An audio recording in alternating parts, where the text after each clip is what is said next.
And welcome to this video in which we are going to be looking at the questions and solutions of a reading comprehension exercise from CAT 2023 slot 2.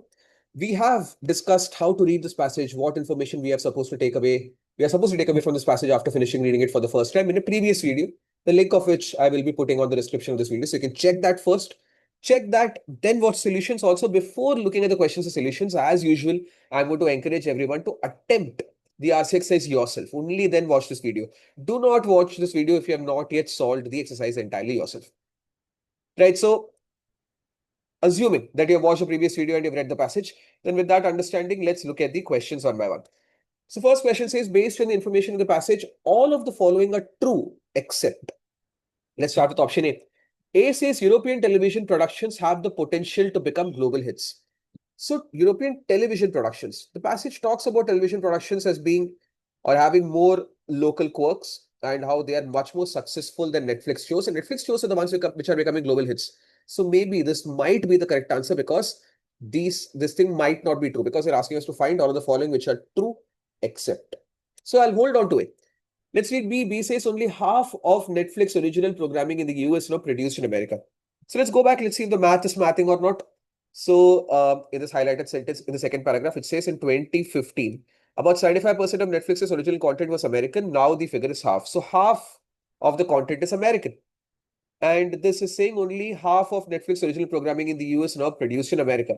Directly given the passage can be directly inferred from the passage. So that's why B is not the correct answer. So B I can eliminate. C says national broadcasters dominate in the EU in terms of total television viewing hours. And this has been told to us that, again, in that paragraph in which they are talking about, aging population. Here it says that some do it better than the others. Babine says that German television is not always built for exports, says one executive, being polite. A bigger problem is that national broadcasters still dominate. So it's written here, national broadcasters still dominate. So that in itself is an indicator that C is not the correct answer. They do dominate. And D says Netflix has been able to transform itself into a truly European entity. So let's go back to the passage and I'll tell you where evidence against this is present is in the second to last paragraph in which it says that now Netflix has offices across Europe. But this but is very important to note. Ultimately, the big decisions rest with American executives. So yes, Netflix has got offices across Europe. But has it become truly a European entity? No, because the decisions are still made by Americans. So that's why there is evidence against D also. So if while solving this question, you have been able to come up with a confusion between A and D, you have done something right. You're supposed to be confused between A and D. Now, of these two, which is more correct? We have to compare the two options and we have to figure out which is more correct, which is less correct. And if we compare the two options, then we can, with a bit of thought, understand that D is more correct than A because A is saying European television productions have the potential. They're not saying they are global hits. They have the potential to become global hits. They don't become global hits because they're very region focused. But do they have the potential? Can they become global hits? Maybe they can. So A is still a maybe. It's still possible. But opposite of D is given in the passage. That's why D is the correct answer. Which is why I would put this question as a moderate level question.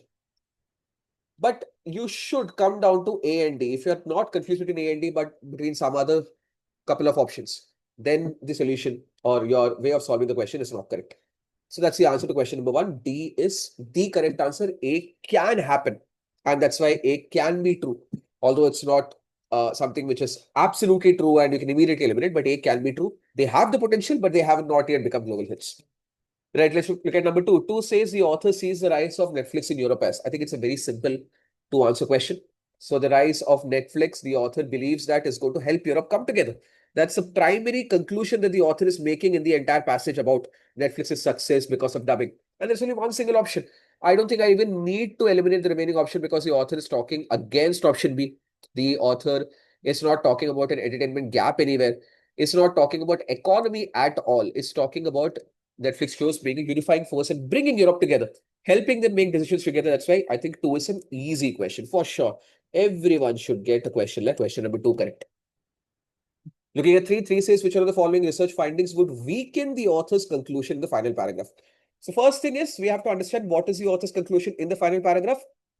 That Netflix shows have the capability of bringing Europe together. So I have to weaken the conclusion that they don't have the capability of bringing Europe together. They don't have the capability of bringing all the European countries together by being a common platform where people are consuming media. That's what the author is saying, that if everyone consumes the same media, then they are going to get closer together because they will understand each other's references better. So we have to weaken that claim. So I'm looking for any option that is going to tell me that no, everyone in Europe is not going to watch Netflix. Everyone in Europe is not going to come together because of Netflix. So if I look for an option like that, if I read all four options, then only one option is talking about the fact that the entirety of Europe is not going to consume Netflix. And that's why they are not going to come together. And that only option is option B. So although the question is a critical reasoning question, this is still an easy question because none of the remaining options come anywhere close to the context of the conclusion that the author is drawing in the final paragraph. See, A is wrong because A says research shows that Netflix has been gradually losing market to other streaming television providers. So even if Netflix is losing market, other streaming providers can still bring Europe together because if everyone is watching the same streaming services, they are going to still have something in common. So A does not weaken the author's conclusion. C says research shows that older women across the EU enjoy watching romantic comedies, whereas younger women prefer historical fiction dramas. But as long as the entirety of Europe is consuming content from platforms like Netflix, then they are going to come together. The younger women will have something in common, older women will have something to common. So C also does not do anything to weaken the author's conclusion. And D is also not the correct answer because D says research shows that Netflix hits produced in France are very popular with North American audiences. This is completely beyond the context because the author is only talking about unifying Europe, not unifying the entire world. So we are not concerned about whether North American audiences are watching something or not. So I think 3 also is an easy question. I will put this within the category of easy questions as well. Last question, question number 4 says, based only on information provided in the passage, which one of the following hypothetical Netflix shows would be most successful with audiences across the EU? Very important part of solving this question is reading the question carefully. Question says, based only on information provided in the passage. So I have to rely exactly on what the passage says about the kind of European shows that become popular. And that is given in this paragraph here, where which begins with not everything works, in the third paragraph.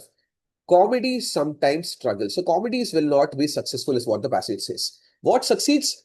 Whodunits, which are crime thrillers, suspense thrillers. Who has committed the crime or bloodthirsty maelstroms where there's a lot of violence between arch Romans and uppity tribesmen. So a lot of violence-based shows, crime dramas, war dramas maybe. These have universal appeal. So the kind of shows that will succeed according to the passage is crime shows and shows which have a bit of violence, gratuitous violence about Romans and tribes people fighting against each other. So shows like that will succeed. If I understand this and if I come down to the options, I will realize that romantic shows are not being talked about. So relying only on the information in the passage, I cannot say whether romantic shows will succeed or fail. Nothing is given about them. Science fiction, again, not been mentioned. So I cannot say anything about them.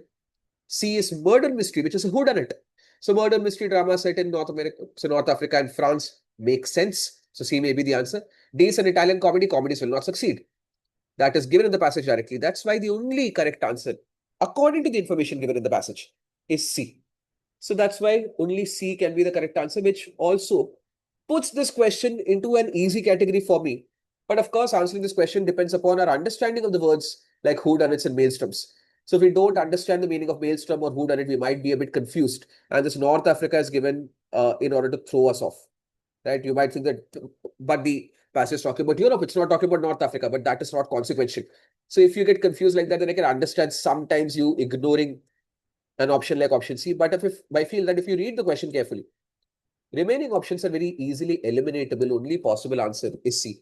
But I give a bit of concession. I'll say easy to moderate.